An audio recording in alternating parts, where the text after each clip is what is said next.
সপ্তম বিবাহবার্ষিকীতে হাসপাতাল থেকে আনা রিপোর্টগুলো স্বামীকে উপহার দেব বলে 3 দিন ধরে অপেক্ষা করছিলাম।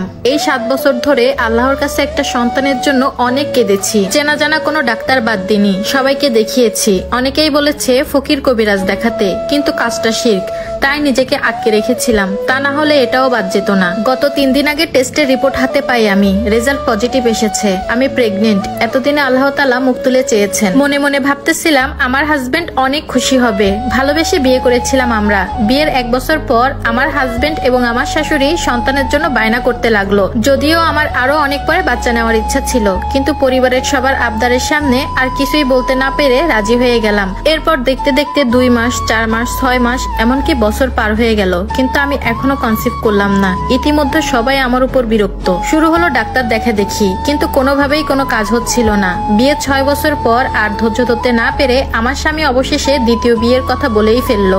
অবশ্য আমার শাশুড়ি এই ব্যাপার নিয়ে তার ছেলেকে অনেক আগেই বলেছিলেন। নেহাত আমরা 2 জন ভালোবেসে বিয়ে করেছিলাম বলে এই এত বছর আমার স্বামী মুখ বুজেছিলেন, কিন্তু 6 বছর পর যখন দেখলো আমার আর কোনো সন্তান হয় না, তখন আমার স্বামীর ধৈর্যের বাঁধ ভেঙে যায়। সে তখন বলে, তুমি এই বাড়িতেই থাকবে, কোনো অযত্ন হবে না, শুধু নতুন একজন সদস্য পরিবারে যুক্ত হবে। আমার স্বামীর জন্য এই কথাটা বলা সহজ হলেও আমার জন্য এই ব্যাপারটা মেনে নেওয়া অনেক কষ্টের ছিল। তখন আমি আমার স্বামীকে অনেক অনুরোধ করেছিলাম, হাতে পায়ে ধরেছিলাম আমার স্বামী যেন দ্বিতীয় বিয়ে না করে। আমাদের জীবনে যা ঘটেছে এতে আল্লাহর হাত ছাড়া আর কিছুই নেই। তিনি ইশারা না করলে কোনো কিছুই হবে না। এ কথা বলার পর আমার স্বামী আর কোনো কথা বলল না, সে থেমে গেল। অবশেষে সেই আনন্দের দিন চলে আসলো। আমি মোমবাতি আর ফুল দিয়ে পুরো রুম সাজিয়েছি, সেই প্রথম বিবাহবার্ষিকীতে যেমন সাজানো হয়েছিল। একটা কেকও অর্ডার করে এনেছিলাম। শুধু অপেক্ষা করছিলাম আমার স্বামী কখন বাসায় আসবে। রাত 12টার সময় কলিং বেল বেজে উঠলো। আমি দৌড়ে গিয়ে দরজা খুললাম। দরজার সামনে আমার শাশুড়ি, পেছনে আমার স্বামী, আর আধা ঘন্টা টানা বেনারসি শাড়ি পরে একটা মেয়ে বিয়ে সাজে দাঁড়িয়ে আছে।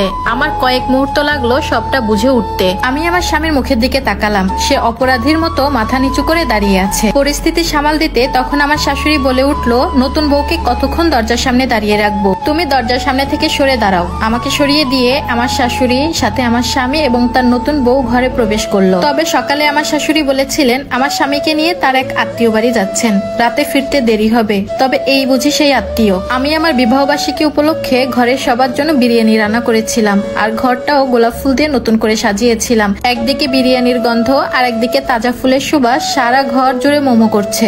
এর কিছুক্ষণ পরে আমার শাশুড়ি তার ছেলের নতুন বউকে নিয়ে আমার বেডরুমে আসে। বেডরুমে এসে দেখে রুম সাজানো, এবং রুম সাজানো দেখে বলে উঠে, ভালো হয়েছে রুম সাজিয়েছো, না হলে এত রাতে অন্য কাউকে দিয়ে বাজার থেকে ফুল আনিয়ে তারপর রুম সাজানো লাগতো। আমি আমার শাশুড়ির কথায় কোনো উত্তর দিলাম না। আসলে কি বলবো ভেবে পাচ্ছিলাম না।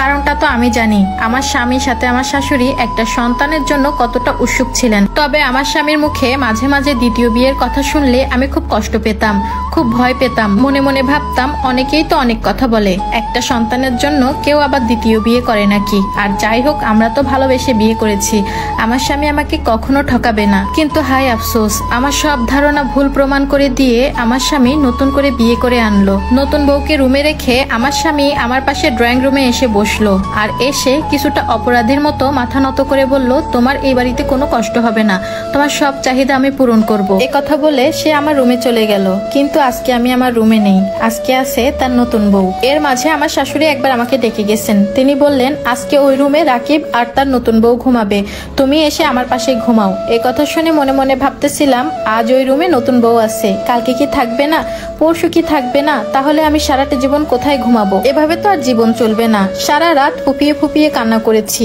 আমার মনের ভিতর যে কেমন লাগতেছিল আমি আপনাদের কিভাবে